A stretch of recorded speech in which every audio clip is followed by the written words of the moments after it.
We are live for session number 138 of Carl Jung Depth Psychology Reading Group. And what I thought I would start with, since everybody is hot and bothered about the shootings this week. Hi, Art. Welcome. Nice to see you there. What I thought I would start with is this preface to Archetype of the Apocalypse, which it bears repeating. Archetype of the Apocalypse by Edward F. Edinger. And in the beginning of it, in the editor's preface, there is a letter that Dr. Edinger wrote to the LA Times in 1999. So it bears repeating for our times. The timing of these 10 lectures on the specific topic of the Archetype of the Apocalypse in early 1995, however, became shockingly apt. Within a month of their delivery, there occurred the nation's worst terrorist attack. The federal building in Oklahoma City was bombed by an American possessed by the archetypal idea that the 168 men, women, and children he killed and the hundreds he wounded were part of an evil empire. He killed them also in revenge for the deaths of 2 years earlier of 80 persons of an apocalyptic cult killed in a fiery blaze in Waco, Texas. Deeply moved, Edinger wrote to his city's newspaper the following letter entitled Psychology of Terrorism. Terrorism is a manifestation of the psyche. It is time we recognize the psyche as an autonomous factor in world affairs. The psychological root of terrorism is a fanatical resentment, a quasi-psychotic hatred originating in the depths of the archetypal psyche and therefore carried by religious archetypal energies. A classic literary example is Melville's Moby Dick. Captain Ahab, with his fanatical hatred of the white whale, is a paradigm of the modern terrorist. Articulate terrorists generally express themselves in religious archetypal terminology. The enemy is seen as the principle of the objective evil, the devil, and the terrorist perceives himself as the heroic agent of divine or objective justice, God. This is an archetypal inflation of demonic proportions, which temporarily grants the individual almost superhuman energy and effectiveness. To deal with terrorism effectively, we must understand it. We need a new category to understand this new phenomenon. These individuals are not criminals and are not madmen, although they have some qualities of both. Let's call them zealots. Zealots are possessed by transpersonal archetypal dynamisms deriving from the collective unconscious. Their goal is a collective, not a personal one. The criminal seeks his own personal gain, not so the zealot. In the name of a transpersonal collective value, a religion, an ethnic or national identity, a patriotic vision, etc., they sacrifice their personal life in the service of their God. Although idiosyncratic and perverse, this is fundamentally a religious phenomenon that derives from the archetypal collective unconscious. Sadly, the much needed knowledge of this level of the psyche is not generally available. For those interested in seeking it, I recommend a serious study of the psychology of C.G. Jung. As a sign of the times, this letter was not published. Instead, the nation was deluged with mere descriptions of the horror, along with biographies of the suspects with hardly a line of print or a moment of television dedicated to understanding what had happened. The governor of Oklahoma would say at a memorial service, we can't understand why it happened. Billy Graham, Baptist chaplain to the nation, had already confessed on national television before a crowd of weeping survivors that he did not know why God allows things like this to happen.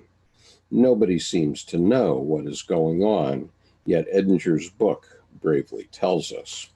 Okay, so I was reading from Architect of the Apocalypse by Dr. Edward Edinger, and it's a book worth your time. Hi, Art, nice to see you. And let me get back on my speaker view for the time being. Okay,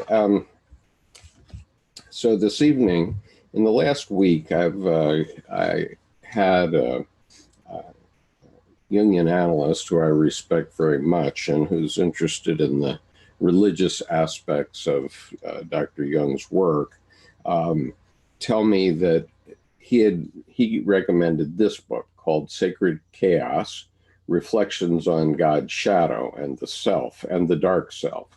And it's by Françoise O'Kane. And this book is out of print. And so if you want to read it, you should try to get a used edition from Amazon. They may be scarce because it's out of print, but it is a very powerful book. And he told me that he thought in his 40 years of practicing analytical psychology that this is the best book that he read. And so I've delved into it, and I thought I would read through some of these points that it makes, and we can talk about them as we go. So I'm going to read first from chapter 2, which is called God's Shadow. Let me just see how we're doing here. Okay, welcome everyone. Nice to see you this evening. All right, have you read this book, Jerome, by the way? No, I haven't. I looked on Amazon, and it was, you can still find it somewhere in print, but I have not read it. But yeah, there are a few copies that are on offer on used books. It's published by Inner City Books, and they're listing it as out of print. But did you think that there were some new copies available? Well, yeah, I think Amazon has some available. So okay, all right. Well, that's good. So let me put gallery view back. Okay, this is chapter 2, God's Shadow.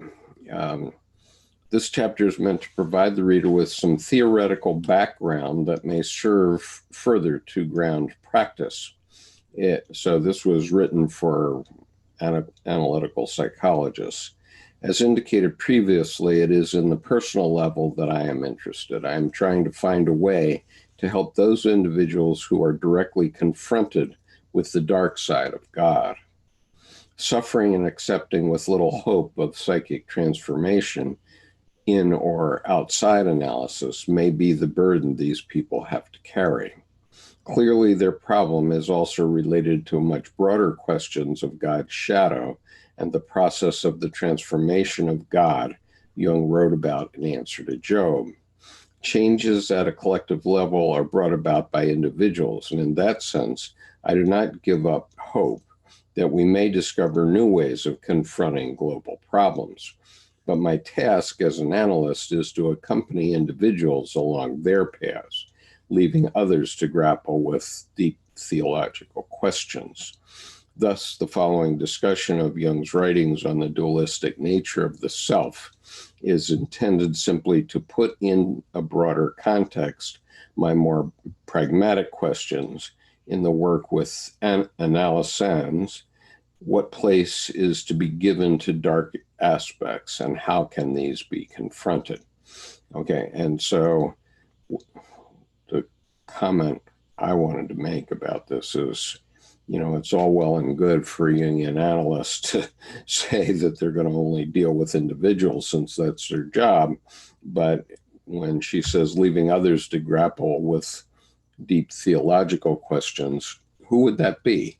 I mean, I guess it's me, and I guess it's you, Jerome, but this is 25 years later. I mean, this book was published, I think, in 1994, if I'm not mistaken, or originally published in French in 1990, so nearly 30 years ago. And so there actually there's no one who's going to grapple with it if it ain't us, I guess. Well, I think that's true because they've known about this for many years, about the dark and what happens, and we need to get in touch with that and acknowledge it. And I think the rest of what you're going to talk about will cover that. So, right. Okay, so this gets pretty juicy in a couple of pages, but we need to cover a couple of basics first. Okay, so the Imago Dei. Jung's awareness of both the potentials and the limits of human nature is particularly clear when he writes about the self in analogy to the image of Christ as a symbol of the God inherent in man, and analyzes the evolution of the Christian doctrine. Much of his since Jerome's going to hide his face here, I'm going to put it back on speaker view. Let's see. Much of the reflection focuses on the dark self and its repression. Further, he equates the experience of the self with an experience of the divine, defining it as a religious event in the true sense of the term. Quote, "The self constitutes the most immediate experience of the divine, which it is psychologically possible to imagine." And that's the footnote for that is Transformation Symbolism of the Mass from Psychology and Religion, volume 11 of the collected works, paragraph 396. In that sense, and whether we like it or not, analogies with existing religious systems spontaneously come to mind and may help understand the psychological confrontation with the self. We could, of course, take our departure point from the God image formulated by tribal religions, where nefarious forces or gods are generally considered to exist both in man and in the threatening aspects of the cosmos and nature. Religion formulates a means of confronting them in order to survive. Indeed, at a psychological level, the self shares with nature this aspect of being something that is given and not necessarily understandable rationally. The attitude expressed by religions of an animistic type is not in itself as primitive as we would sometimes like to think, or as Jung often implies. As opposed to Christianity or other major religious systems, these religions might even be closer to the right psychological attitude toward the self. It is probably not purely a coincidence if, over the past few decades, movements have appeared in which civilized people attempt to find meaning in the practices elaborated by tribal groups, be it shamanistic rituals or ceremonies that seek a contact with nature spirits. This search may occasionally take an inadequate form because cultural elements cannot be simply transferred into another system. And the practice by Occidentals of tribal rituals is sometimes more the reflection of personal despair than a true quest for the means to confront repressed dimensions. Still, I believe that we have an unfortunate tendency to believe ourselves less savage and less primitive than the tribes who elaborated their own mythologies and developed their own rites in order to soothe the gods. The Christian doctrine remains a strong component of our cultural background. Its symbols and its mythology influence the way we feel and think, and they are closer to us than those of the medicine man. Of course, with regard to the self, our interests must remain more psychological than theological. But even at this level, Jung's analysis of the evolution of the Christian doctrine is useful to a better understanding of potential relations with the self. Take this passage, for instance. Quote, just as we have to remember the gods of antiquity in order to appreciate the psychological value of the anima-animus archetype, so Christ is our nearest analogy to the self and its meaning. Yet, although the attributes of Christ undoubtedly mark him out as an embodiment of the self, looked at from the psychological angle, he corresponds only to one half of the archetype. The other half appears in the Antichrist. And the latter is just as much a manifestation of the self, except that he consists of its dark aspect. Both are Christian symbols, and they have the same meaning as the image of the Savior crucified between two thieves. This great symbol tells us that the progressive development and differentiation of consciousness leads to an ever more menacing awareness of the conflict and involves nothing less than a crucifixion of the ego, its agonizing suspension between irreconcilable opposites. This means, in other words, that in such cases the ego is a suffering bystander who decides nothing but must submit to a decision and surrender unconditionally. Okay. So any thoughts about that so far? Okay, reading on. According to the Gnostics, to whom Jung often refers, Christ rejected his own shadow. It is this shadow, the Antichrist, who resides in the unconscious and complements the too one-sided figure of the Redeemer. In other words, Christ was not born without some shadow, but he later attempted to rid himself of this side of his personality. Psychologically speaking, light and shadow are equally important. However, the ego, under the influence of religious or moral value judgments, is torn by the temptation of identifying either with Christ or with Antichrist. Finally, it can only surrender to forces that are far more powerful than it, or choose not to choose, so as to gain an attitude adapted to the reality of the psyche. For many centuries, though not originally, Christian doctrine has been dominated by the notion that the ego, as the center of the free individual, may exert a degree of control and choose good over evil. This implies a specific attitude toward the polarity of the divinity. It introduces a dichotomy and attempts to eliminate the evil aspects, or rather it attributes them to the devil, an idea clearly expressed by the Gnostics and by Greek alchemists for whom the devil is only the aping shadow of God. The idea that one should imitate a perfect Christ who has chosen the good and the light and rejected evil and shadow has dominated our civilization. This type of relation to God, to the self, is not necessarily useful at a psychological level. In this discussion of the concept of privatio boni, Jung criticizes the evolution of a doctrine according to which the sinister dimensions of the self, of the imago Dei, have been repressed. Quote, there can be no doubt that the original Christian conception of the imago Dei embodied in Christ meant an all-embracing totality that even includes the animal side of man. Nevertheless, the Christ symbol lacks wholeness in the modern psychological sense, since it does not include the dark side of things, but specifically excludes it in the form of a Luciferian opponent. Although the exclusion of the power of evil was something the Christian consciousness was well aware of, all it lost, in effect, was an insubstantial shadow, for through the doctrine of privatio boni, first propounded by Origen, evil was characterized as a mere diminution of good and thus deprived of substance. According to the teachings of the Church, evil is simply the accidental lack of perfection. That's describing Adolf Hitler and Joseph Stalin as not having had enough mother's milk.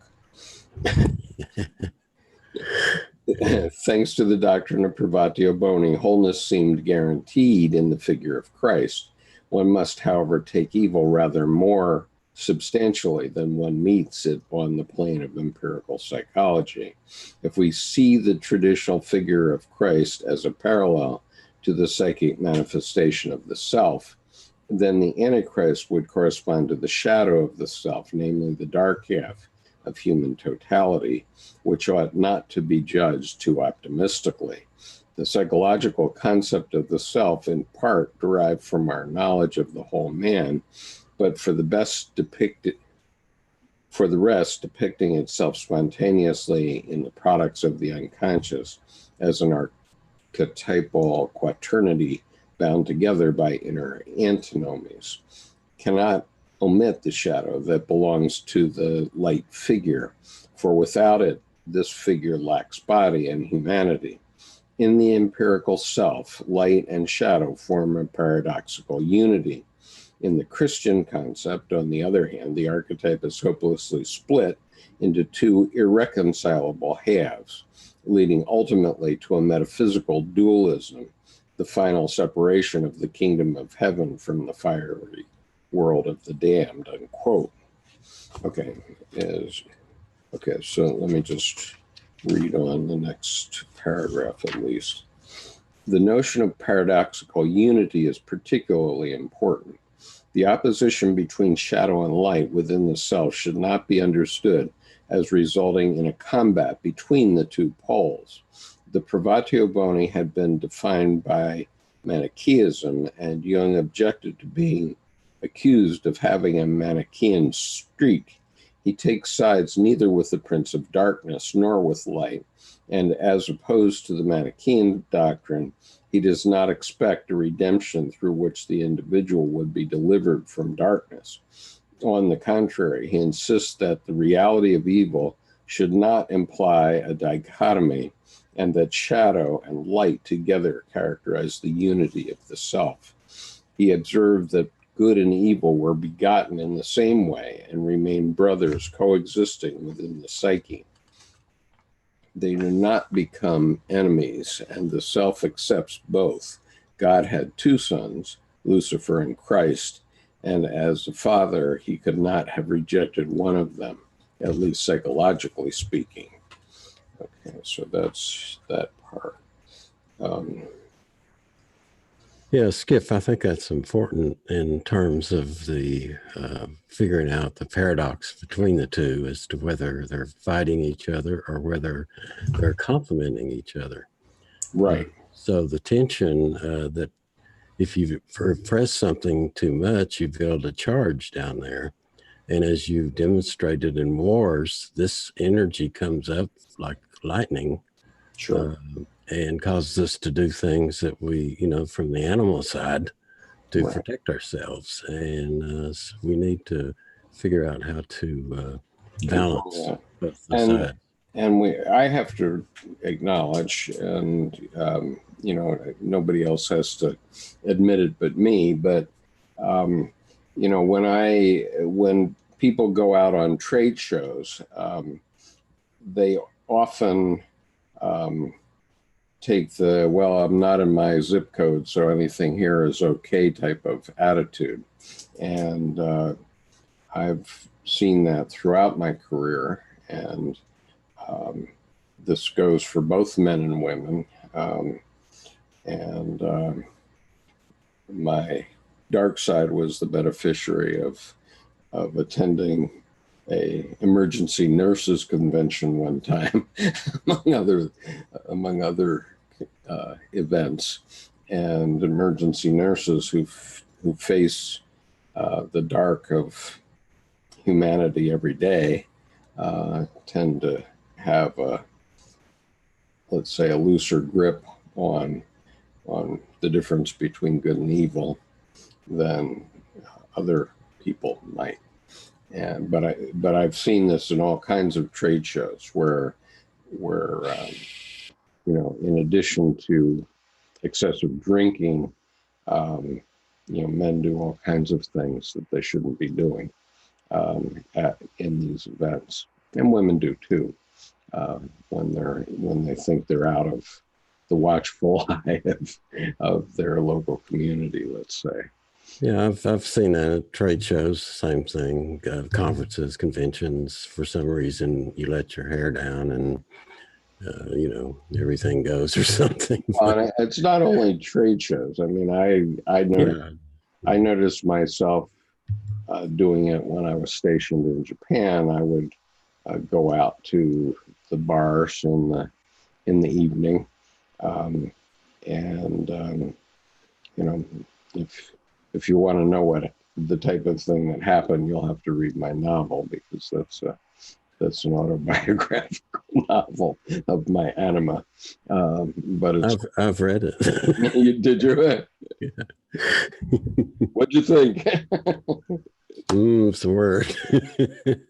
Mum's the word, huh? Okay. Well, we'll leave that.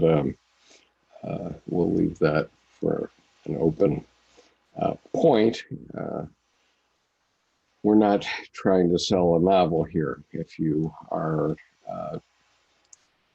a member of our group, or want to be a member of our group and receive access to our Dropbox, which includes a lot of valuable books, including 4 of mine, but including quite a number of other valuable writings, please write to me at skip.conover@gmail.com, and I'll be happy to add you to the list. Going on. In these same pages, Jung remarks on the problem of the Antichrist as a hard nut to crack for anyone with a positive attitude toward Christianity. Elsewhere, he stresses that it would not have occurred to him to advise the people who came to seek his help to leave the church to which they belonged. However, it is a fact that for many people, these churches are no longer able to provide meaning. Their symbols and mythology have lost their numinosity, and the experience they offer does not correspond to the psychological needs of modern individuals. It is thus legitimate to wonder whether Christian doctrine in its present form corresponds in an adequate manner to the reality of the psyche, and just where it conflicts with this reality. In other words, one may ask whether, in relation to the dark aspects of the self, a Christian attitude is propitious psychologically. Now, I would add to this that this book makes a very interesting dichotomy that I had not thought of before, which is that the chaos that Jordan Peterson wants to have a bulwark against, is actually where religion is, and it's actually where God lives. But modern Christianity has gone to all logos all the time, and by doing that, it has it's basically cut off the church, both the Protestant and the Catholic Church, from the actual source of religion, because all religion is based on numinosity, and yet they don't want to touch that, or they want to keep the parishioner from touching that. I don't know if they touch it or not. I have my doubts. I have the impression that a lot of ministers and priests do a cookie cutter version of theology, where they just accept what they're given in theology school or in seminary, and they don't really think about it. So they've never had a numinous experience, perhaps, and they therefore are speaking the words, but the words have no religious significance to them anymore. That's my concern. And what clearly is the case is that Dr. Jung did not propose doing away with religions. In fact, religions are true. And literally, he said every religious statement of whatever kind is a statement of the psyche, and they are psychic facts, therefore. And so Dr. Edinger wrote this book, The Bible and the Psyche, Individuation, Symbolism in the Old Testament. And it seems to me that, and I will probably read this book in to the channel in the next month or so. But it seems to me that the Old Testament actually is the developmental history of all of us from our birth to our death.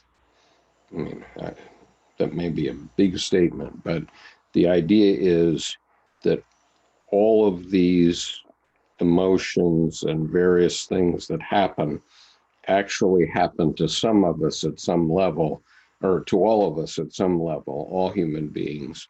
And the reason the Bible is vital and important, but the theologians are not currently selling it this way, is that it's true all the time in all of our psyches. It's not a historic document that looks back. And I mean, okay, the stories are couched in a way that looks back, but the fact is they're all true about all of us and the development that we all need in our lifetime. Do you have a comment about that, Jerome? Yeah, these are like the archetypal, what Jung calls archetypal stories, which form and we go through, but you can't understand them from a logical level. You have to be able to experience them from a felt, visceral level that's activated. This is what is called the, what did you call that in terms of when you feel something? Numinous. Numinous, yeah. Yeah. That's the numinous aspect. And, these things are designed because it's a compensation from the subconscious giving you a message. Absolutely. And saying this is the lesson, and we've lost that somehow. And as you say, I think a lot has to do with it. When you're in Logos, you're in a very bright, sunny place, and you don't want to. Your ego does not want to go and look at the darkness. Right. I think another aspect of this is that Dr. Jung talked about looking at things as the one after the other is much easier than looking at at things as the side by side.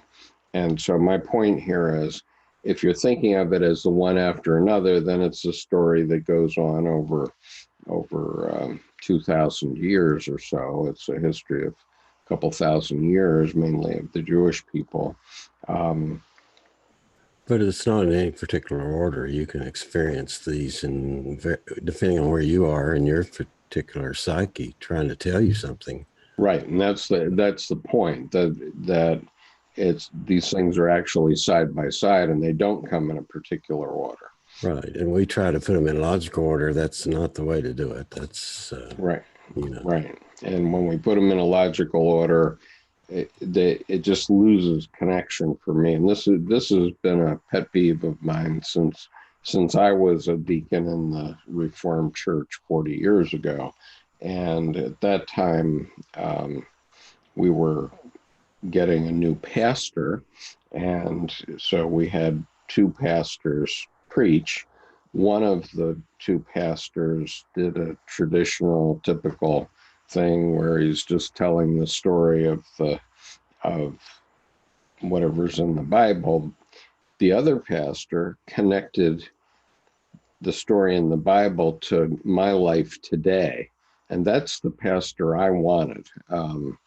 But unfortunately, my church and the other elders of the church didn't select him. They selected the one that was talking about historical things. And to this day, I think that was a mistake, because I think we need pastors who are prepared to say, the Bible says this, and it's just like this experience we're having now. That's why I read the Archetype of the Apocalypse letter of Edinger, because these apocalyptic things, which John of Patmos was predicting, have actually occurred multiple times. I mean, if you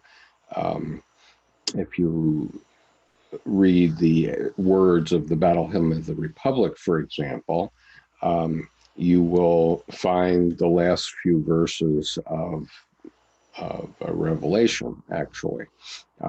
They actually appear there, and including the grapes of wrath and all that stuff. So at the time of the American Civil War, the troops of the Republic were considering themselves God's terrible swift sword. And which is exactly the words of of both Revelation and of the Battle Hymn of the Republic, and yet, and you can actually trace all these stories back into Greek history, and all the way back. For instance, Peter Kingsley's book traces it all the way back to these archetypal things that happen, and what Jung recognized that these happen over time. Right. But he also felt that the strongest thing for people that come from a Christian environment is to pay attention to what has been happening during that period, because that's within yourself. And you need to get in touch with that rather than that's your real experience right now. Yeah. Now, Anthony Roberts says, I read today Epstein wanted to become a minister so people would feel more comfortable opening up to him. Oh, swell. Yeah, that's like the devil wanting to become a minister, I guess. And having read Jung for many years, I really think that Christianity, because of this idea of privatio boni, which is the idea that evil is just not enough good, I think it's left us open to lots of evil. And the 20th century is that proof of that fact. So let me read on here. If we find this attitude to be inadequate, then we must discover a way of confronting God's shadow without repeating the kind of dichotomy affected by the doctrine. How can we live in relation to the self without breaking up its unity and turning its contents into two mutually exclusive principles? How is it possible to bridge the gap which almost instinctively we create between the two poles of the self as we endow them with a value and attribute to them hierarchical priorities? And we see that exactly in 12 Rules for Life by Jordan Peterson, where he wants to create a bulwark against chaos, but chaos is where the sacred is, among other things. I mean, it's also where evil is, but we want to pretend that we can control life rationally, and we simply cannot.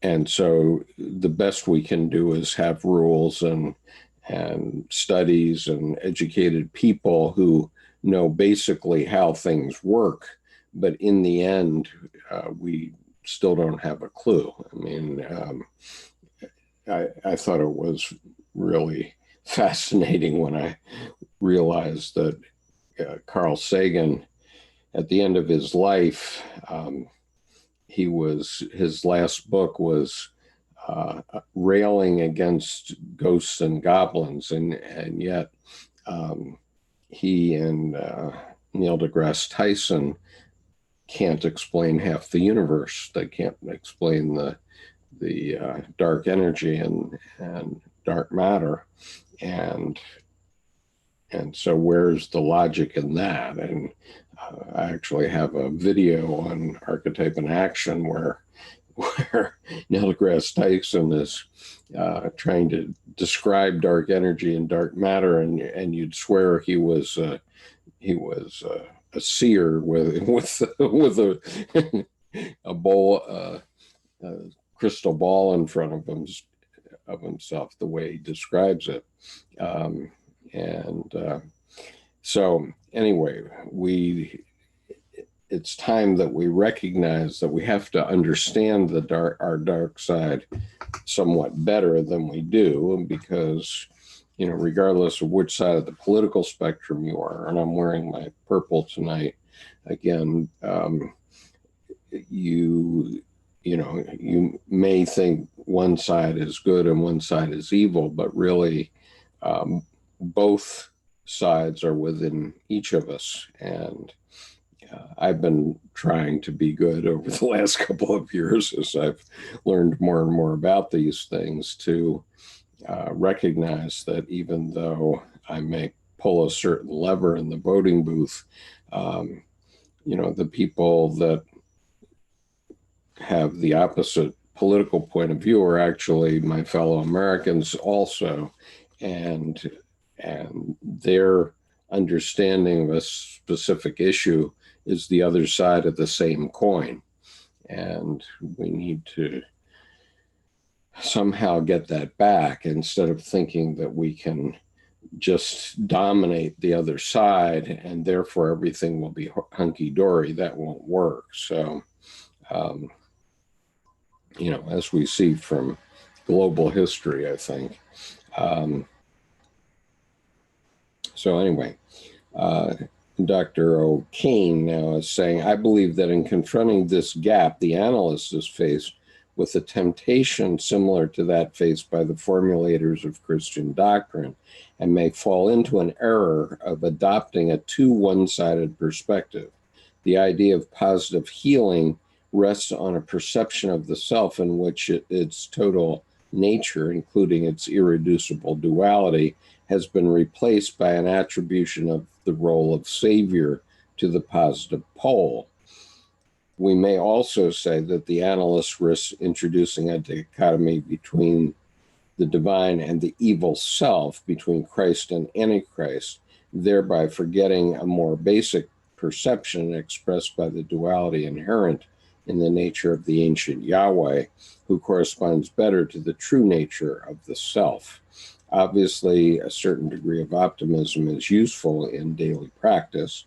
The analytical profession does not choose explicitly to focus on the most sinister aspects of being. At a theoretical level, one should say that much of this is a question of definition and formulation. Logical thinking tends toward dichotomy and often defines through exclusion. It is not always easy to overcome this tendency, but the trap of too radical a dichotomy has a direct influence on the concrete work. Ideally, analyst and analysand need to find a propitious relation to both the dark and the light forces at work in the psyche. The attitude established by Christian tradition that it is up to consciousness to triumph over evil and to control the dark shadows looming in the unconscious does not correspond to psychic reality. It is far less adequate than the relation one may have to a divinity of the Yahweh type, a God acknowledged to be both loving and malevolent. And so, the point is that in the book of Job, Job is facing this loving and malevolent God, and he makes his case to the benevolent side of God, the loving side of God, and ultimately prevails. But I don't think it's taught that way in religion. I don't remember it being taught that way at all in religion. Do you, Jerome? No, I don't. I haven't heard it that way except through the Jungian lens, Right. which is in terms of how do you bridge the gap? An analyst is in great danger of this book is for training analysts. Yeah, I think it is. Yeah, basically. But I mean, they have to recognize that they can be sucked right in with the analyst, and Sure. they can't contaminate. They want that thing to come up and be resolved. Right. And it's going to be some pain, and it's going to be that darkness. Yeah, you have to face the dark side. Yeah. Hello, Mama. Welcome. Hello to all in the chat room also. Yeah. You might want to go to John 1.1. I've got it right here. I mean, we've talked about it a bit in the last few weeks, but the point is, and I get more points every time I look at it, but in the beginning was the Word, and the Word was with God, and the Word was God. Well, in the beginning of what, I ask? Okay, so in the beginning, in the beginning of what?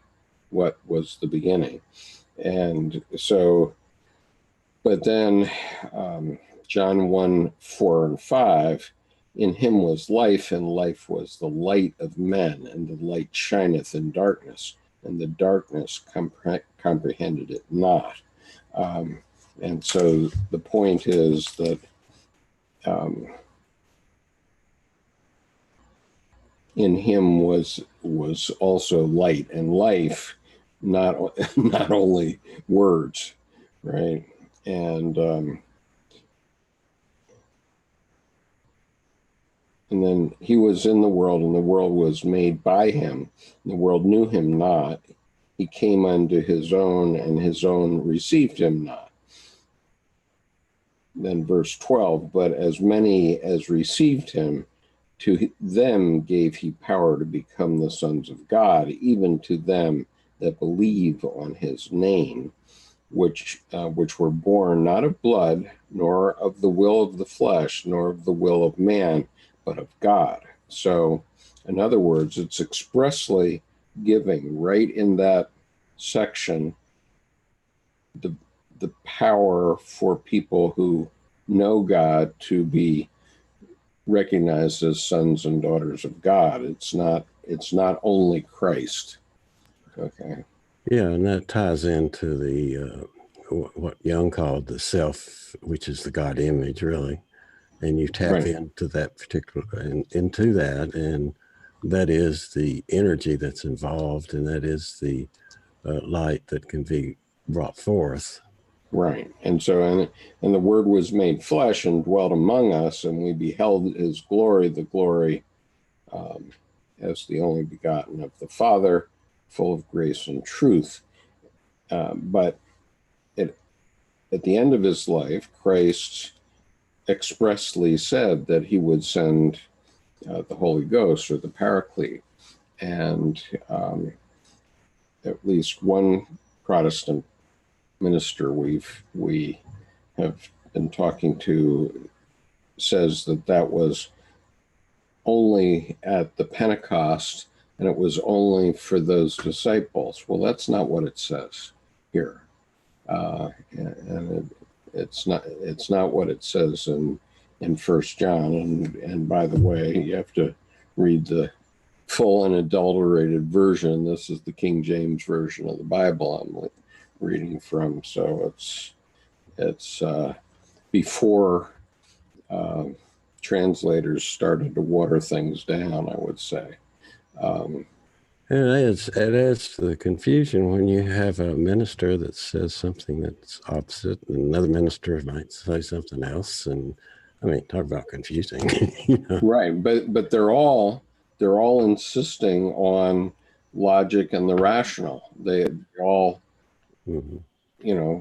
and Christian Science, they're all saying, this is the way it is, and here's the logical proof. Well, every time I hear them talk, I think that they sound like lawyers making a case before a jury, but they don't sound like they know what they're talking about God, because God is not in the logos. He's on the other side in the eros.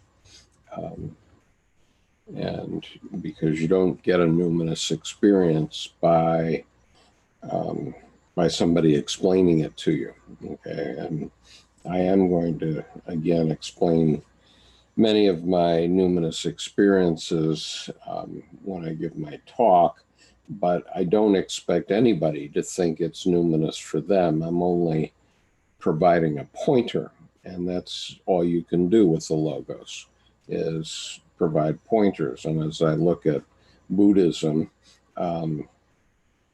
they're the same. I mean, they have the 37 practices of the bodhisattvas and the 4 noble truths and the 8 of this and so on. And so they have all this logos that they divide up, but none of that is enlightenment. It can only point to enlightenment. And it would keep one busy trying to figure out what enlightenment was, when it might be just as simple as to walk into church and say prayer, and like you did, and hey, you know. All of a sudden, bango. All of a sudden, you're bango. And Mama says, I'm a daughter of God. Absolutely. I have no doubt about that. So let's see. So we're at the... So anyway, obviously a certain degree of optimism is useful in daily practice. Did I already read this paragraph? The analytic profession does not choose explicitly to focus on the most sinister aspects of being. I think we already did that. What is more, one should favor a form of thinking which accepts both theoretically and in practice that many phenomena connected to psychic reality inherently belong in the realm of twilight and shade rather than in bright daylight. In this sense, they are better characterized by formulations of paradox. Jung used the expression and or than by a polarization leading to a hierarchy of values. The idea of a paradoxical unity within the self discussed above can only be grasped from this perspective. So that's very interesting, because that brings in the idea of hierarchy, which Jordan Peterson insists upon, that you have to stay on the logos side. And if there's logos, there's a hierarchy. Well, but life doesn't work that way. And anybody that's actually living a life finds that life doesn't work according to rules per se. The life emerges, and there's often paradox that emerges in what happens to you on a day-to-day basis, with your spouse, with your children, with everyone. Whichever term one chooses, it is important to understand that should healing take place, it will depend more on an attitude than on an answer. It will rest on experience, including mistakes and detours, rather than on the definition of a clear-cut path drawn by the positive pole of the self. It is thus obvious that the relationship to Yahweh, or to the Christ-Antichrist totality, must be discovered individually on a basis far more complex than it may at first seem. Here again, absolute values do not exist. I am thinking, for example, of cases where what would be health for the majority is for the individual concerned a state of illness. Indeed, in some cases of successfully treated mental disease, patients have not only lost a large part of their individuality, but also perceive life as less satisfactory and more painful than before. Such examples show how nearly impossible it is to believe that light should win and that triumphing over the dark will bring about an ideal state. We have seen how problematic is the notion of shadow integration at the more global level of the self and of the ego's relationship to a Godhead. Another formulation may be more appropriate. There must be shadow so that there can be light. That is, to be divine, to be an adequate symbol of the self, God must be endowed with a shadow. And I often say that the United States is a symbol of a national self that's successful, but it's only in recognizing that a part of that is a major shadow too. But what about the notion of transformation and the aims often attributed to the analytic process? After all, very few people would be ready to work on something whose purpose has been negated in advance. Also, few would be ready to exchange well-established behavioral mechanisms, no matter how inadequate they have proven to be, for an approach in which no positive transformation in the collective sense can be guaranteed. The analysan must not and cannot resign. It is the hope of an existential change that prompted the decision to go into analysis. Where then can this change take place? At the risk of being accused of playing with words, I would say that what needs to be transformed is not so much the contents of the psyche as the ego's relationship to them. The immutable archetypal elements in the psyche cannot be transformed, but it is possible for the individual to relate to them differently. My argument could also be put as follows. The true nature of God is irrelevant. It does not matter whether he is loving or not. What matters is to find a relationship to this God. The self is given, manifesting in both the forces of life and death.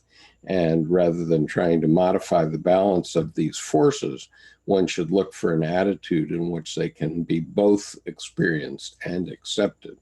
This obviously applies all the more to those cases where death and destruction dominate the psyche.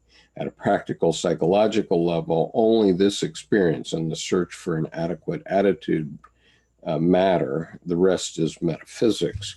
And so basically what she's saying is she's referring to this idea of denial of death that Ernest Becker wrote about, where many of our decisions in life are made based on fear of death. And so we have every religion promising heaven or hell, and except for Buddhism, which promises recycling through a rebirth, and yet, logic and the scientific method will tell you that when you're dead, and you don't know you're dead, and it's only difficult for your family, and so there's nothing to be afraid of. What the difficult part is figuring out what you're going to do between now and then. And we live in two worlds. One is mortal and one is immortal. So if you want your immortal self to have a certain function, then you need to establish that during your lifetime. Mrs. Skip, you have the truth and the word, in my humble opinion. Thank you. I hope so. Except somebody's going to burn me at the stake, I think. You think? No, what I was thinking about this is, if you go into that therapeutic position, you have to agree ahead of time that there is going to be some pain, because the ego will do everything in its power to not feel anything, and it's got tricks up its sleeves, and part of it is leaving the therapy, and then you've gained nothing. Right. So what they're trying to do is we have to recognize that to go through that, it's going to take some work and some effort. Yeah, and we have to we have to realize that tonight we're talking about Jung, and Jung left all this writing for us, and but we're also talking about this, okay, and this is filled with immortality, not only of Jesus Christ, but of people like Abraham. And I just had an up close and personal experience with this yesterday because Lana, who's been our house guest for 2 weeks, came out of my office here where she's been sleeping and said, "It's Eid," and with this happy, gleeful being, and she was referring to Eid al-Adha, which is a important Muslim holiday. And so while she went in the bathroom, I said, "Geez, I better look up Eid and figure out what it is." And it turns out that Eid is recognizing the day when Abraham had the vision that God would accept a goat rather than his son for the sacrifice. And another interesting aspect of this was that the son in question was Ishmael, not Isaac. So in Muslim tradition, it's one of the 3 Abrahamic religions, but in Muslim tradition, the son that was saved was Ishmael, not Isaac. And if we seriously go back and think about it, they may be right, because Ishmael was the son of Hagar, who was the handmaiden of Sarah. And so Ishmael was actually the first son of Abraham and was born before Isaac. And as such, he may very well have been the intended sacrifice of Abraham. And I don't know. I'm not a theologian, and I'm not Jewish, and I'm not Muslim, but as I look at the history and the fact that the tradition was to sacrifice your first son, then I have to say, well, yeah, maybe it was Ishmael, not Isaac.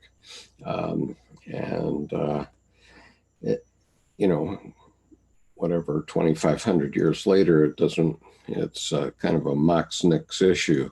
But, the point is that this holiday is the Muslims pointing back to a time when human beings gave up human sacrifice. And my friend, who is the former president of the World Union of Progressive Jews, it's a 1.4 million member group around the world,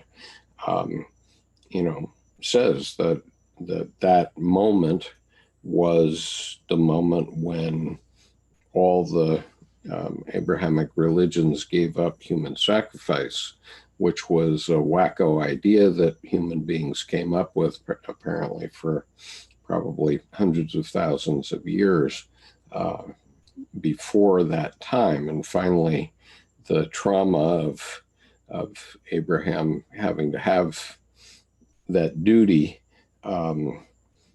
finally gave him a vision which saved the life of his first son, whoever it was.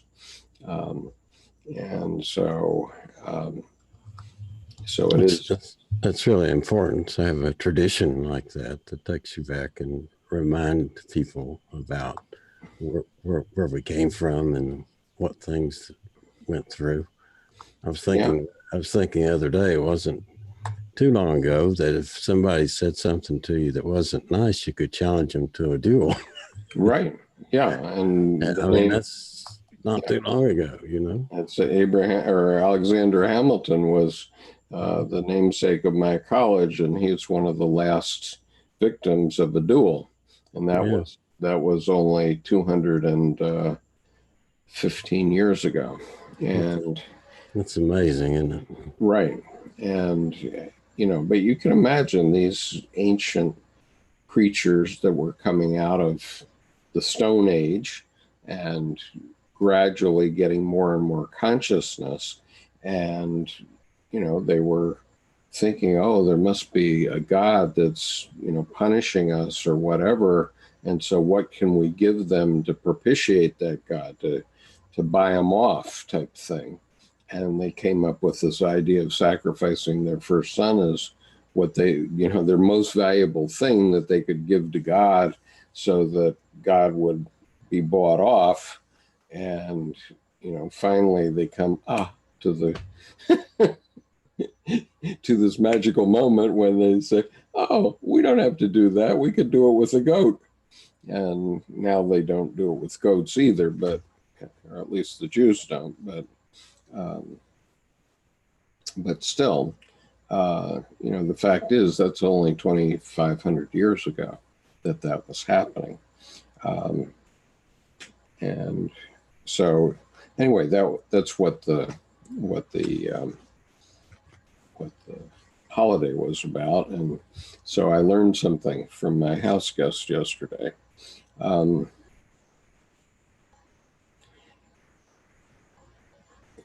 Okay, so reading on, in this context, we must come back briefly to a notion alluded to before, that of value or non-value as an integral part of the propitious attitude.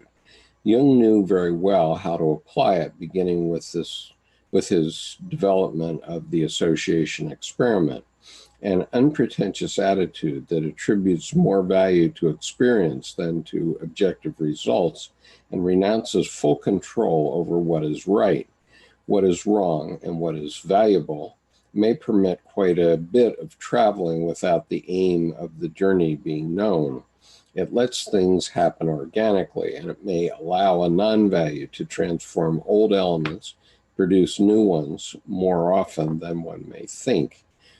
Sometimes it is by looking for A that one finds a B that at first may seem to be non-value, but that will eventually turn out to be exactly what the psyche needed. The approach is closer to a certain form of animism, or at least to the less rational perception than to logos consciousness. It chooses to attribute primacy to the soul rather than the progress implied by an Apollonian type attitude.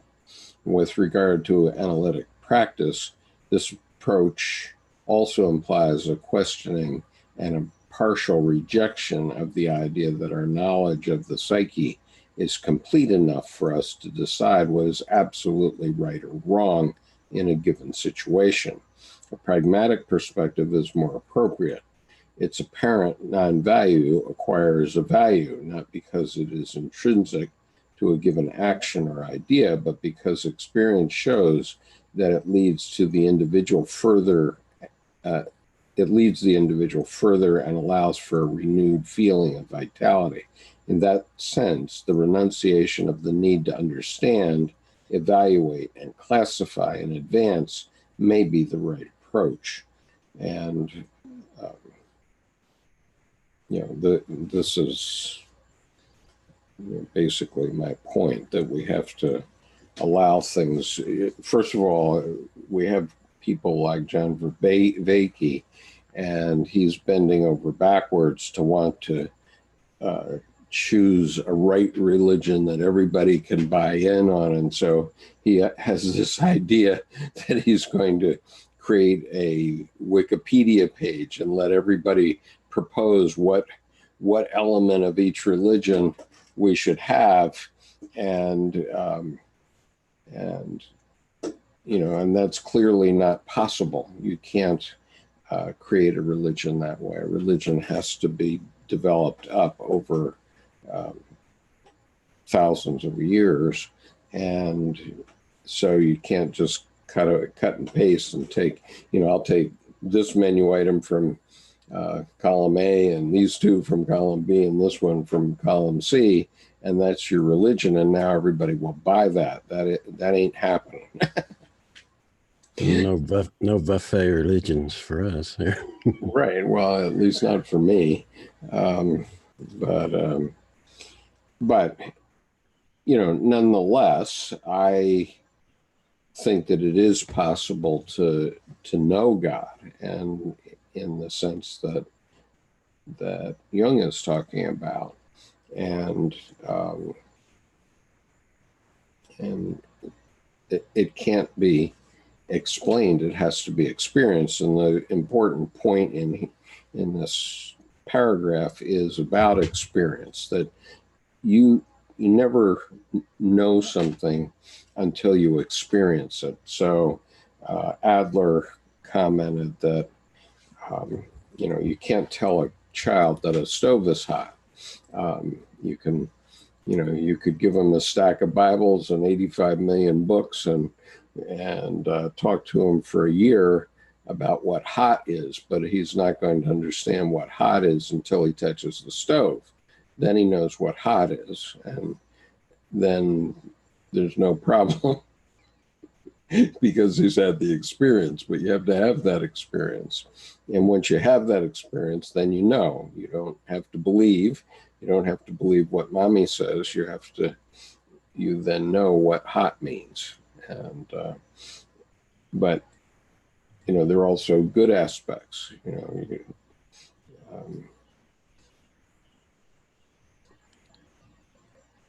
You can't describe how chocolate ice cream tastes either to someone. That's right, and you can't prove to me that you love your mother, right?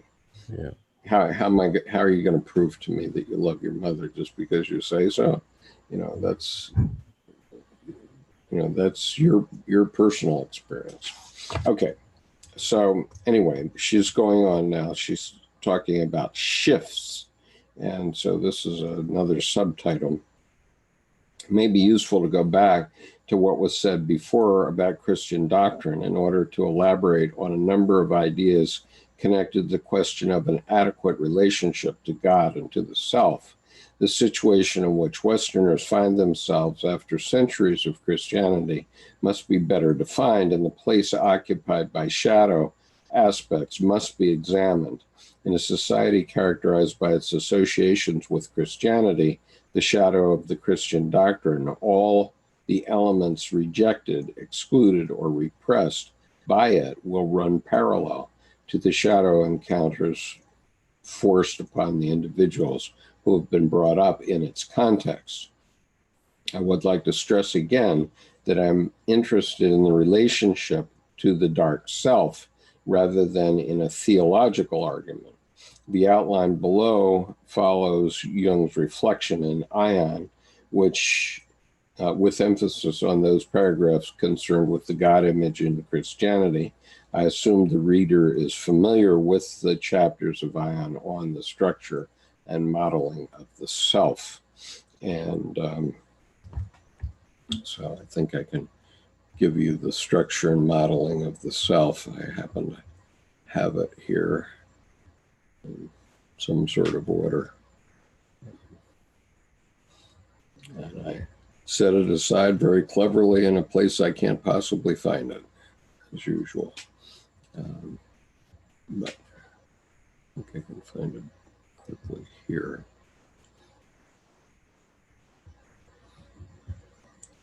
Okay, so I'll share the screen. Where is the... Oh, I guess I better bring it up first. I'm not going to share quite yet. I have to bring up... Okay.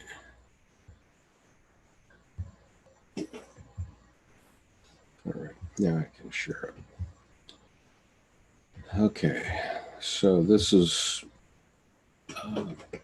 Dr. Edinger's model of the self as found in the Ion Lectures, which was Dr. Edinger's lectures on the book Ion, Researches into the Phenomenology of the Self.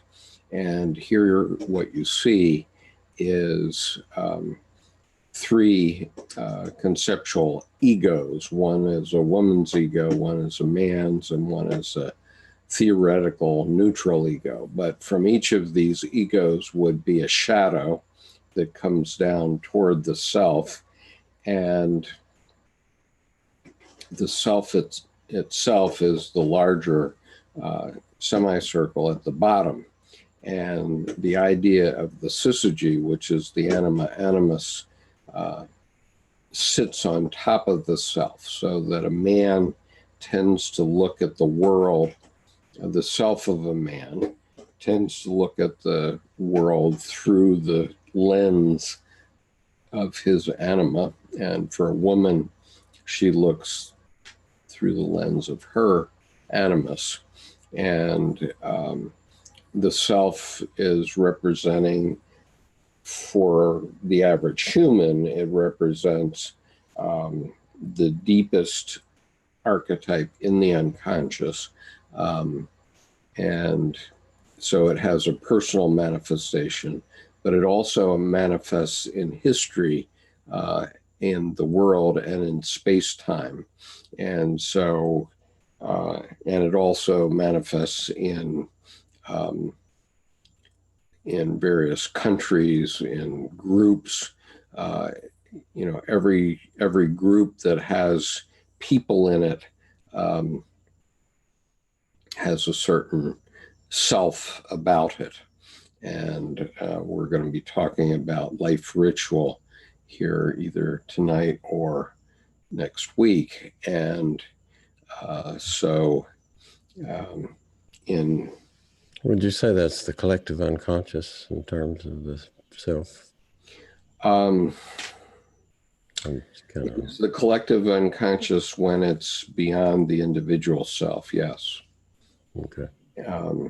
Because, and keep in mind that I'll spin ahead a little bit here on the life ritual issue, because it's really how you're trained and how you go through initiation to live your life.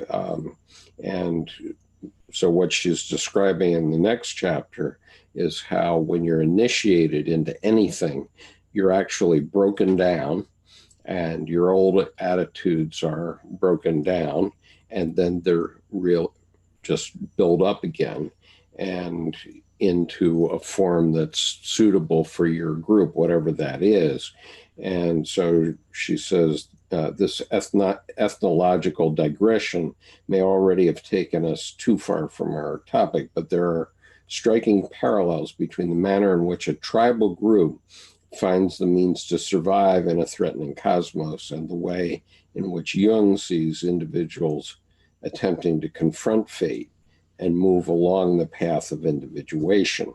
And this brought to my mind an experience I had in going to officers candidate school.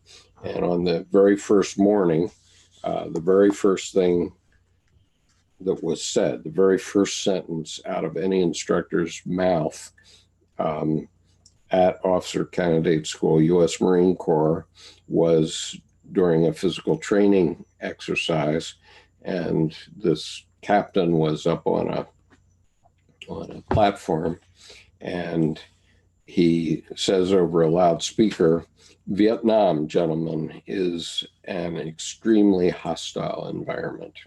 In order to survive in that environment, you will have to be in the best physical condition of your life." And, that immediately tells you, you're going to have to get with it if you're going to play with us, because we're going in harm's way. And but it's not that they're trying to break you down, although they do to a certain extent. But then another example would be a Maasai warrior who they take a kid who's 14 years old and they put him out in front of the group of the hunting party, and they let him be attacked by a lion. And all he has is a spear to defend himself. And he has to be able to you know, live through his fear in order to kill the lion. And by doing that, by going through that initiation, he then is ready to join the group. And so, you know, there are these kinds of initiations for men and women in all parts of the world. And so these are relevant also to religion. Sean says, I think changing our attitude is more powerful than developing our intelligence. It's the one thing you really have a gauge on, and one that can be transmuted with alchemy. Absolutely. To note, it's not always easy. Yeah. Going to Marine Corps OCS is not easy. My experience there was that about a third of all men and women who think they can become Marine officers leave before the end of the program, about 1/3. And that's a consistent number that has proven true for the last 50 years to my personal knowledge. And so, you know, leaving out all the people that decided they'd never try to do that, but I'm talking about a third of the people who try it, who think that they can do it, and they find out that they cannot. So anyway.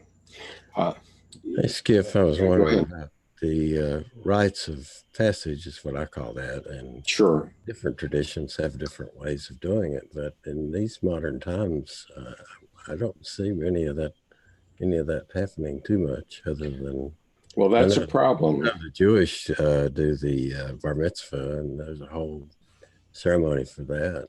Right. It's the transition point, but right, and I don't see much of that.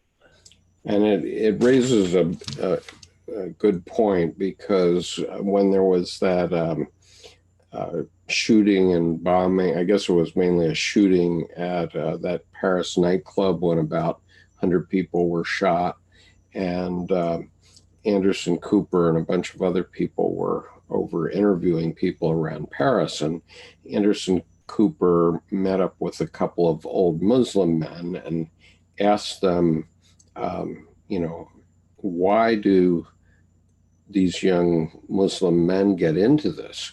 And of course, in Paris, they're in France, a lot of them are in poverty because they're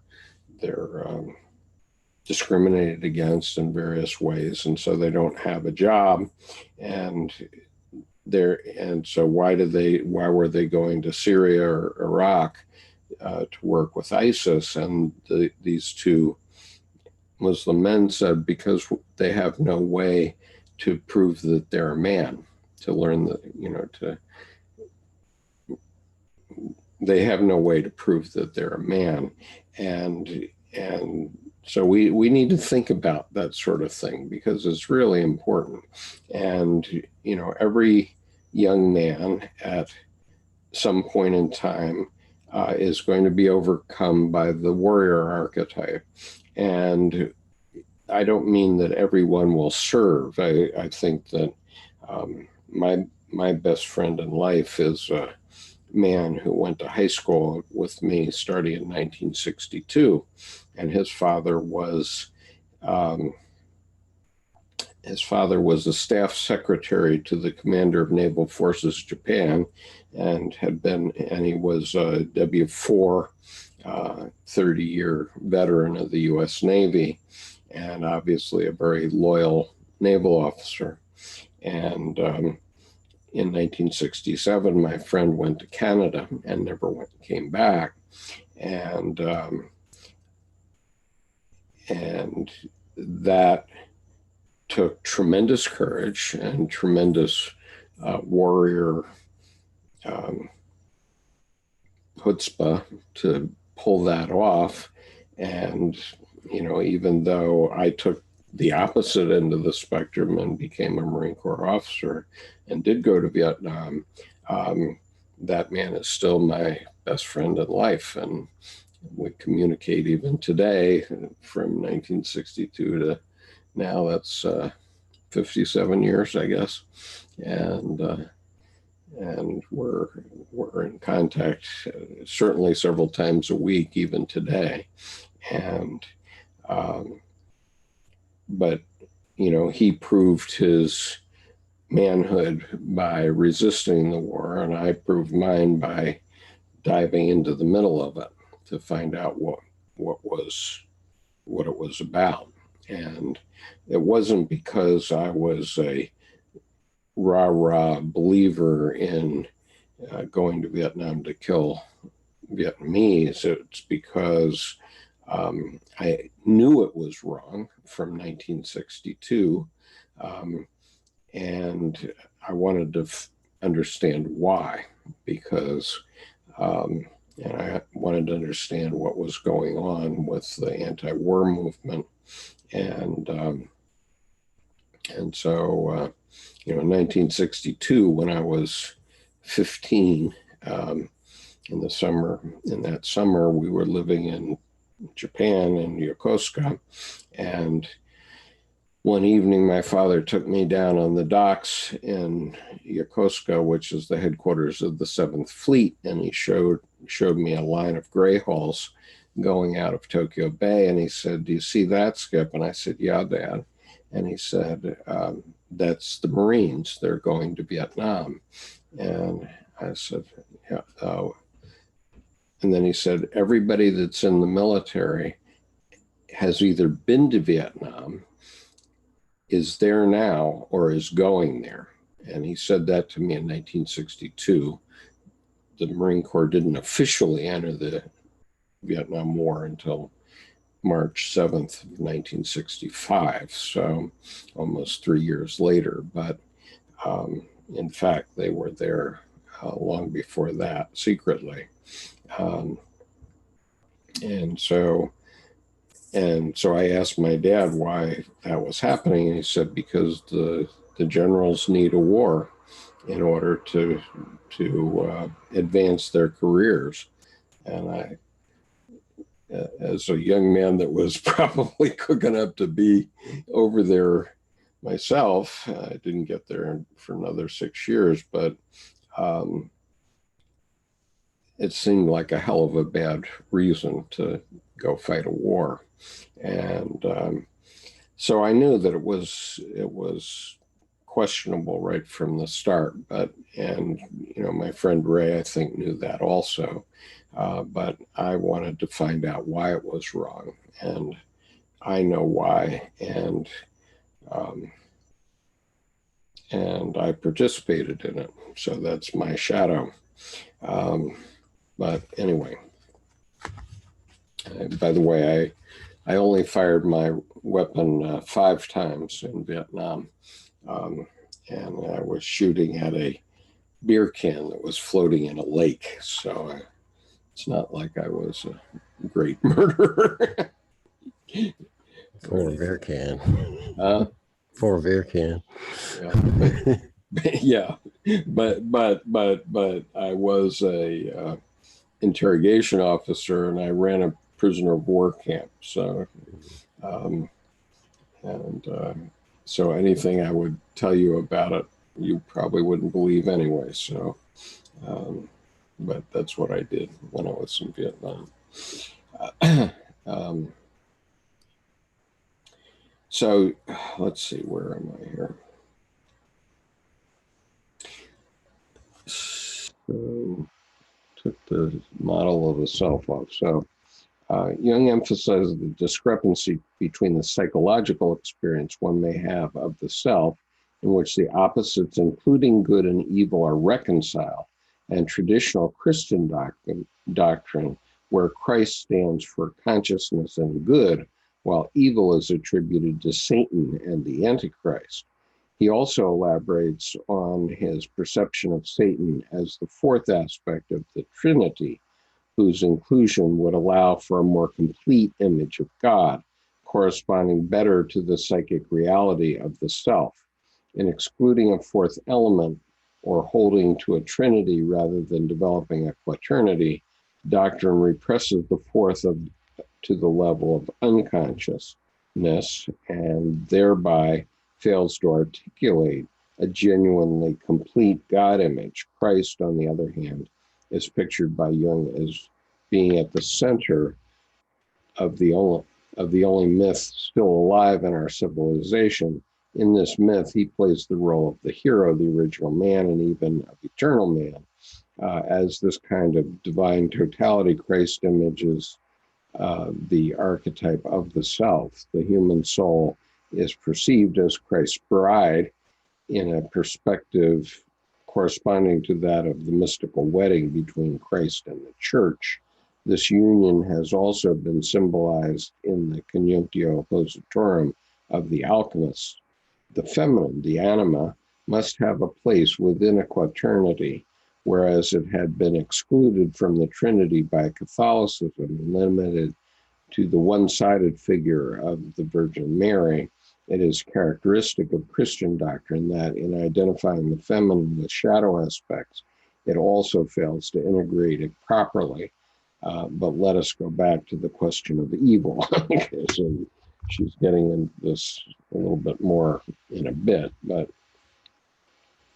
so Jung was saying that the fourth part of the Trinity should be Satan, and the Pope in 1950s said it should be the Virgin Mary, but it's still, as she's pointing out here, a one-sided feminine, because it's a totally pure feminine without being touched by human hands, I guess. According to Jung, the refusal to accept the reality of evil and the shadow aspects of the self leads directly to making human will responsible for it. Humanity is guilty whenever we fail to imitate Christ. We bring evil into existence, since evil is nothing but a privatio boni, an inability to adhere to the good. But in fact, we do not know what good and evil intrinsically are, nor can we define them in universally valid terms. They just are in themselves and by themselves, and it is our consciousness that affects value, judgments, and enunciates moral principles. And so this is sort of a conundrum we have with Christianity at the moment. And, not only do they want to be all logos all the time, but they also can't accept the feminine into the system. When Christianity attributes the origin of evil to the human soul, it makes the believer who does not succeed in imitating the perfection of Christ responsible for evil. It attributes a demonic power to the shadow. It banishes shadow and evil to the unconscious and connects them with the Antichrist. In so doing, it provokes a negative inflation and leaves the way open to an enantiodromium, to an absolute swing in the other direction, since any unilateral attitude will tend to swing to its opposite. As a consequence of this pendular movement, Jung considers our times, our eon, may well see the end of the Christian era, but in many cases for the individual in an epoch, the repression of the shadow, in fact, reinforces its power and always involves the risk that it will manifest in inadequate forms. And so what I would just say is that the end of Christianity is not coming. And this book, among many others, demonstrates that, because Dr. Edinger has pointed out that the Bible is really a roadmap for individuation, what Dr. Jung was talking about in individuation. And it's really happening all around us all the time. Some part of the Old and New Testament is being acted out in every city in the world, every day, all the time. And, the sooner we realize that, the better. But this is also true, by the way, of the Quran and the Bhagavad Gita and any other religious text as well. And because they're all psychic facts and they all evolved over millennia. And so they all affect the followers of their religion in very similar ways. The archetypes are not different.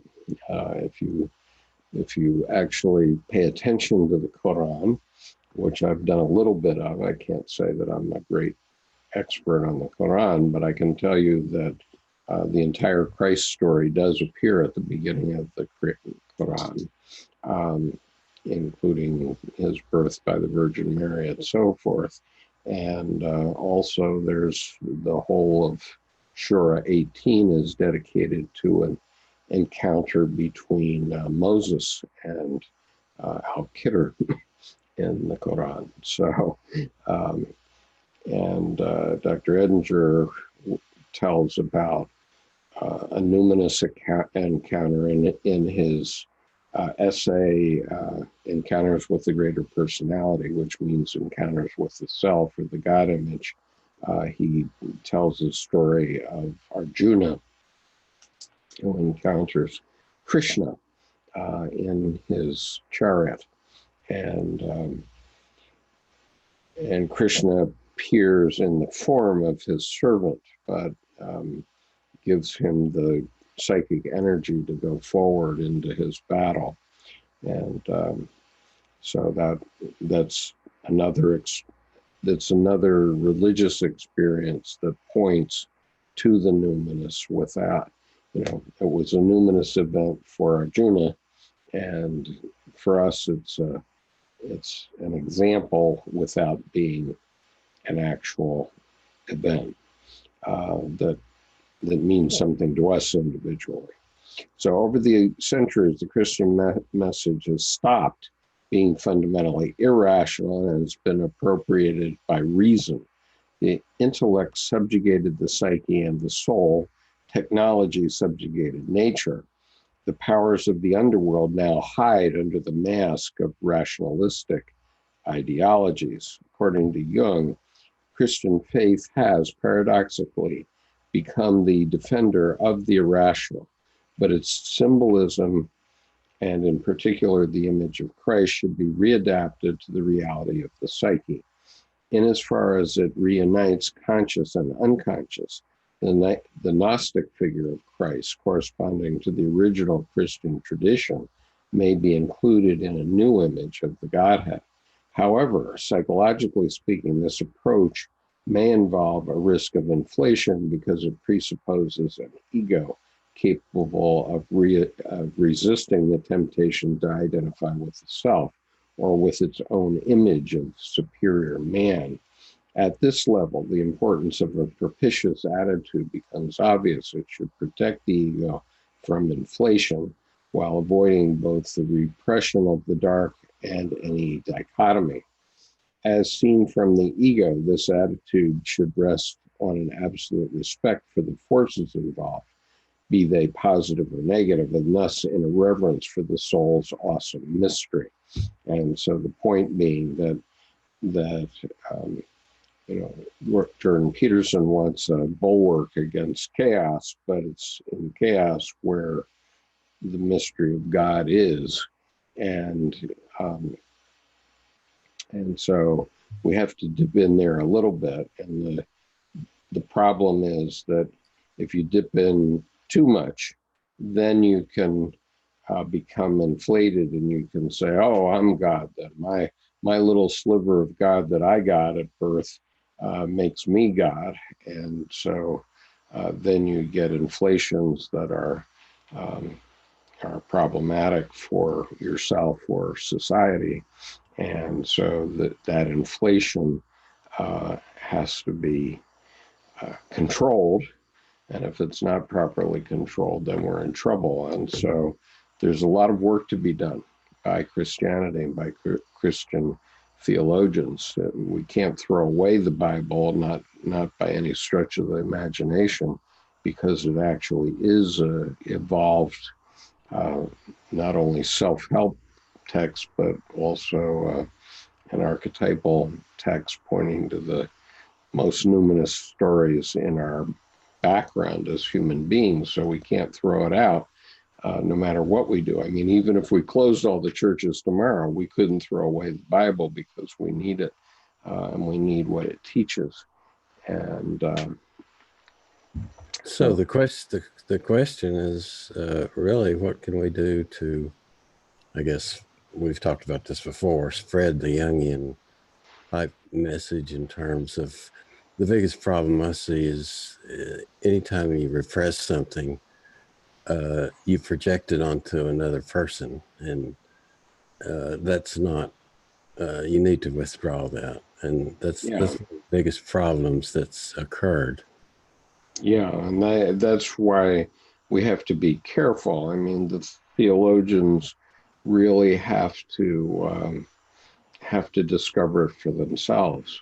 I mean, they, a few weeks back, 3 or 4 weeks ago now, when I was hearing the Bishop Barron referring to, in the beginning was the Word type stuff, I said, wait a minute, if that was the beginning, haven't we learned anything since the beginning? And so I went back and looked at what John 1 through 14 really says, John 1 through 14, what it really says. And it doesn't say that God is a word. It doesn't say that at all. And this right here, this is a black doorstop unless somebody puts life into it. I'm not saying that priests and pastors don't do that every day.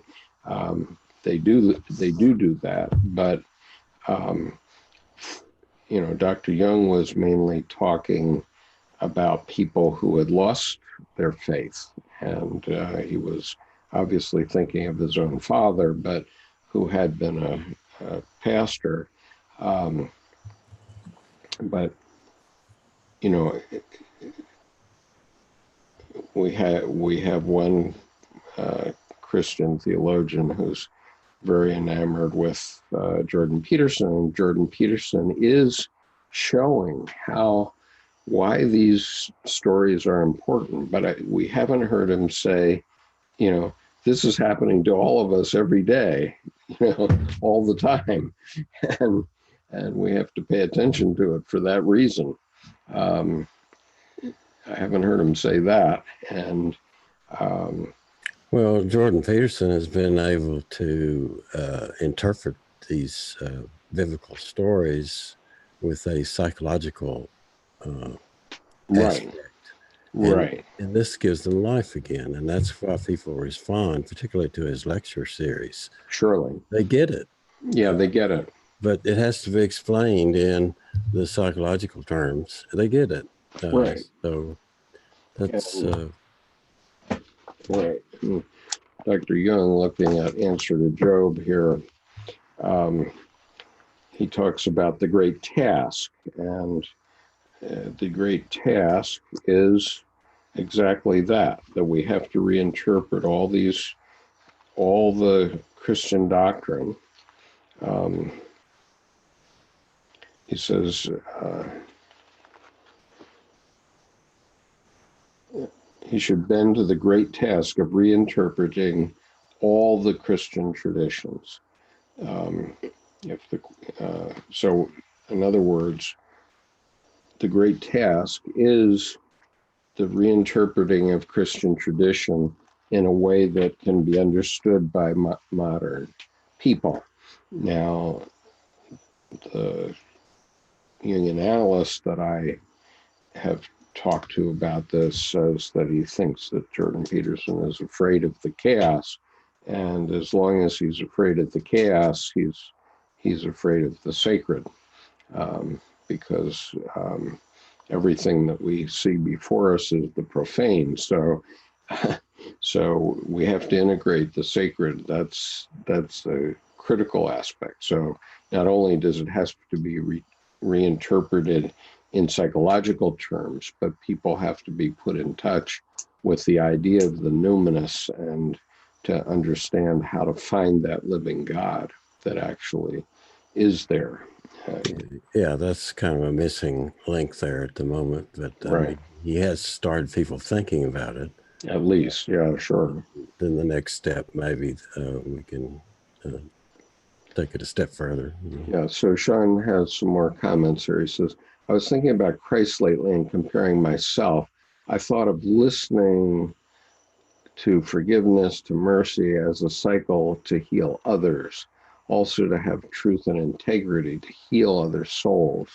Maybe a sort of enchantment of an opposite can jettison someone else's soul into a right direction, but foremost, I think it requires that you have truth and integrity to yourself.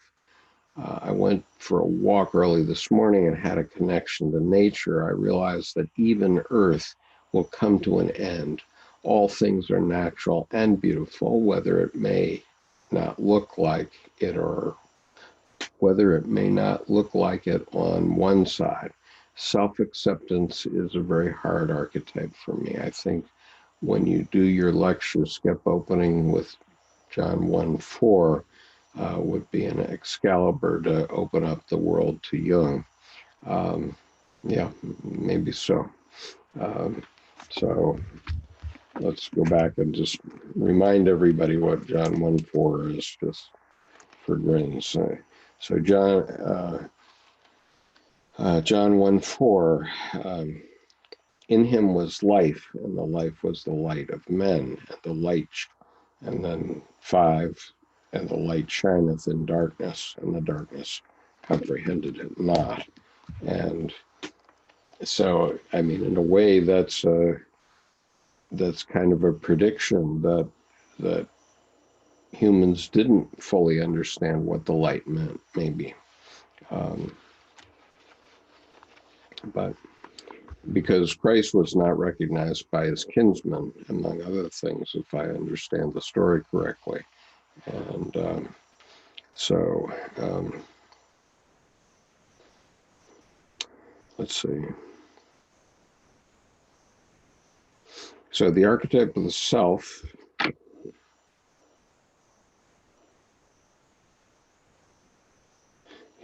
okay. The archetype of the self is indeed far more complex and paradoxical than the image of the perfection of Christ would lead one to believe. It is certainly not perfect, and if it is complete or symbolized by a totality, it is more in the sense that it comprehends a genuine humanness with all the negative and maybe frightening aspects which are involved in this dimension. The development of consciousness has tended to replace an instinctive completeness, still sometimes found in children or in simple people, with a one-sided attitude in which certain aspects considered positive are privileged. In this sense, completeness should be grounded in an ability genuinely to be, a capacity for being completely human rather than in striving for perfection. It should thus rest on a perspective in which every aspect of the personality and further of the self is given place. Here we come back to the importance of paradox. I am this and or that, without excluding or identifying with either extreme of a polarity. We need to focus again on the nature of the self in order to stress that beyond those aspects which have been split off in the image of Christ and attributed to the Antichrist, the self also contains elements of the feminine, the chthonic, and eros. The alchemists understood this perfectly well, choosing to work on the transformation through projection onto chemical substances of the prima materia of the unconscious, including its chthonic aspects. They were, in fact, attempting to assimilate directly and in a more complete manner what could the Christian doctrine of their time and experience of the self-archetype in both dark and light dimensions. This experience included the feminine, thereby compensating for an approach dominated by the masculine and a male heroic image of the Savior. The tendency to repress the dark pole of the self and to offer a positive vision of a rational, heroic man triumphing over evil in imitation of Christ runs parallel to the repression of the feminine in Western societies. But I believe that the inclination shown by Jung toward identifying sinister, shadow, unconscious qualities with the anima should be accepted only at figurative level. It seems dangerous and probably wrong to equate feminine to the female or even to a concrete woman. However, it is first and foremost the so-called patriarchal religions that tend to eliminate the shadow aspects of the God image. These aspects were much more present and accessible in those religions where goddesses, or the mother-daughter type in particular, played a central role. These religions also maintained a much closer contact with nature. One may object that in Jungian terms, the so-called primitive religions are essentially based on projection. Psychic contents are projected onto nature and the social environment. They are then confronted externally through ceremonies in which the ritual and magic play an important role. But how much do we really know of how the individual experienced these ceremonies? Can we justify adopting an ethnocentric attitude and considering our religions to be of a higher order? And even if we choose to attribute a great value to consciousness and thinking, does animism necessarily need to be relegated to the unconscious realm? I believe that it is possible to consciously adopt a religious perception closer to the matriarchal type. Quite apart from this question, and more to the point of our present discussion, the image of nature as being both nourishing and cruel constitutes a useful analogy for the self. Nature is just what it is and encompasses the two poles, positive and negative, life and death, transformation and destruction. In that sense, those religions which attribute a central importance to the relationship between man and nature may serve as a model for defining the propitious attitude toward the duality of the self.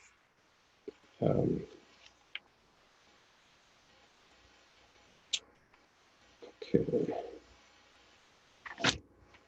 I'm almost done with this chapter, so I'm going to keep at it for a bit. A discussion, there's just 2 more pages.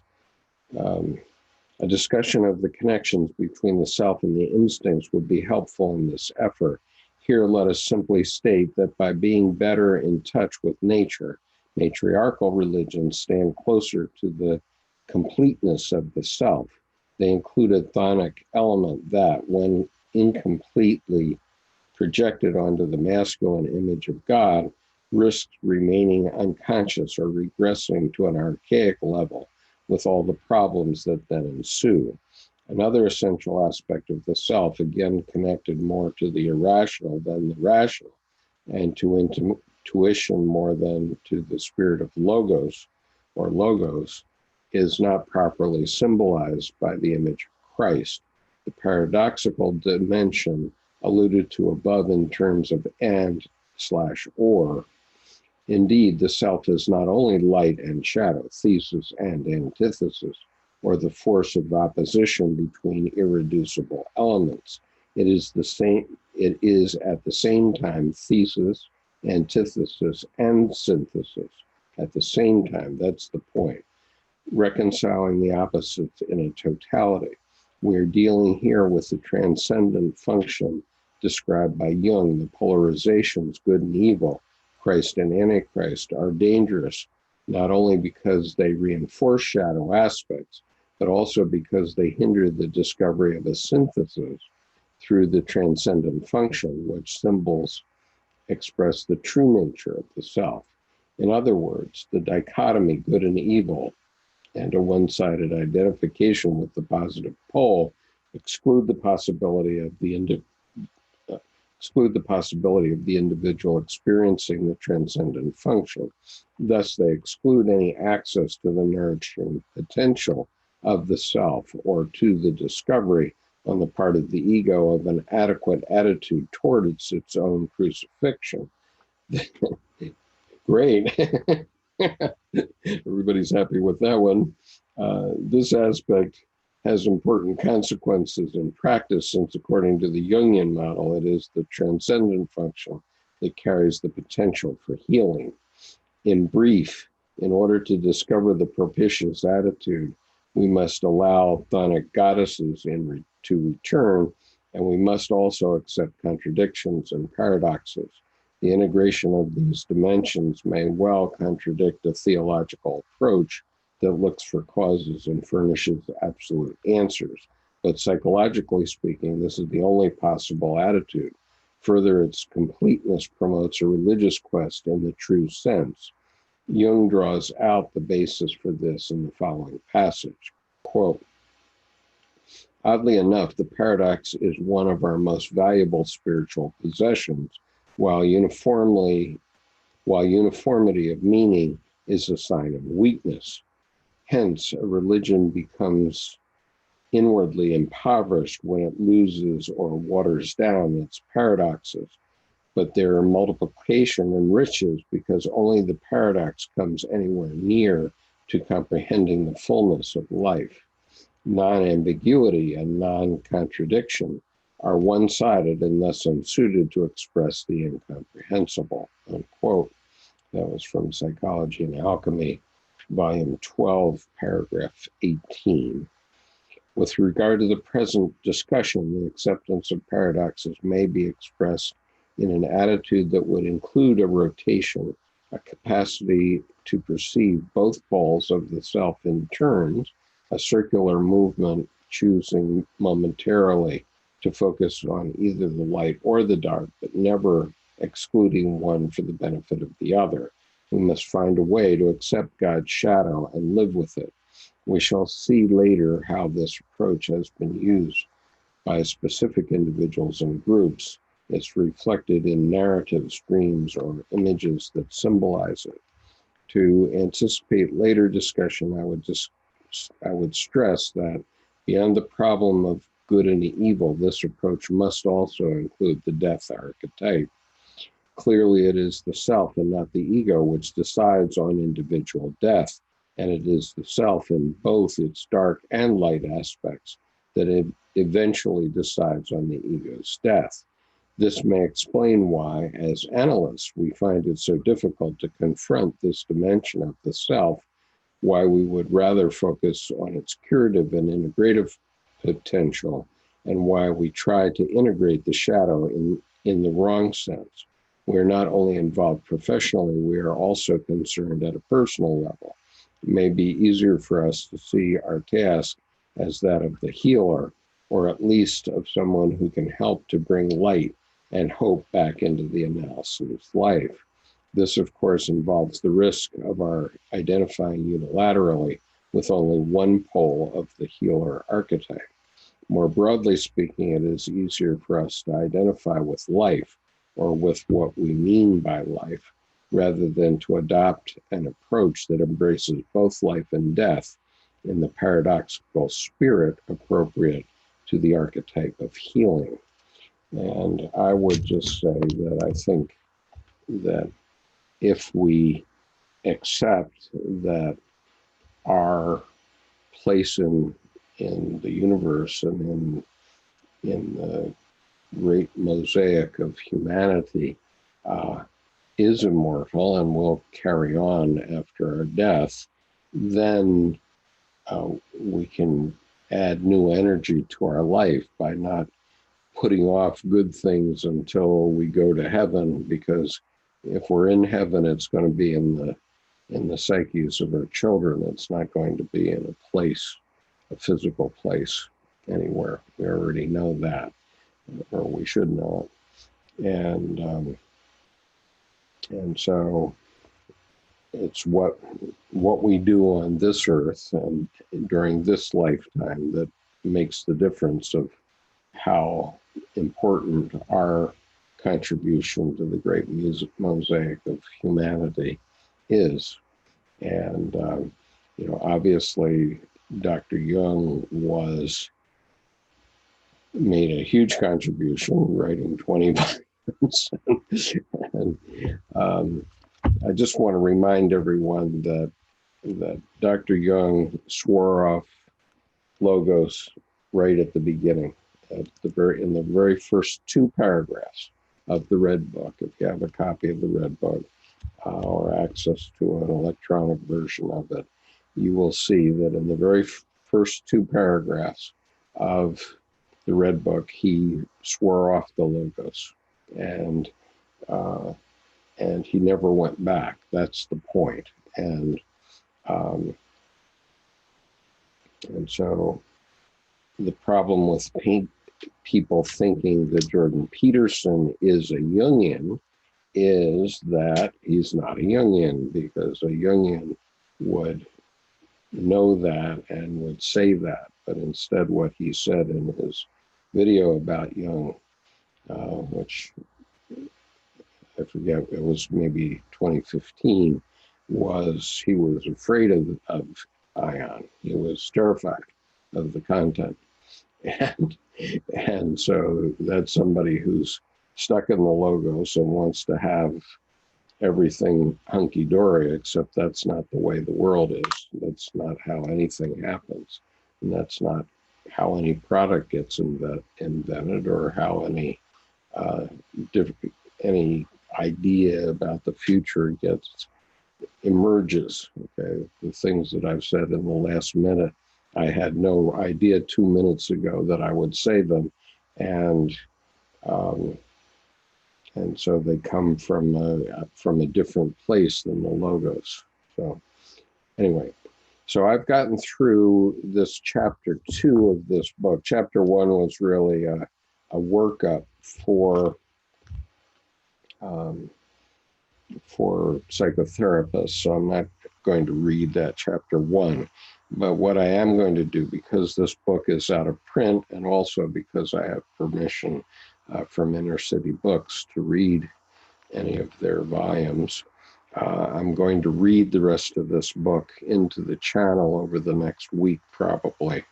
And I'll probably do that live in the mornings in the coming week, with the possible exception of Wednesday. And I won't reread chapter 2, since I've covered it here. But I want to read through the rest of it, because I think this is an important book, and it's given me some different perspectives myself. So I haven't finished reading it myself yet, but I think it's an important book. Jerome. Yeah, it has some very good insights in it. One of the things I noticed as you were reading is they were talking about that, the religions and churches talk about, and even that some of the esoteric groups, they always talk about perfection, achieving perfection. Yeah.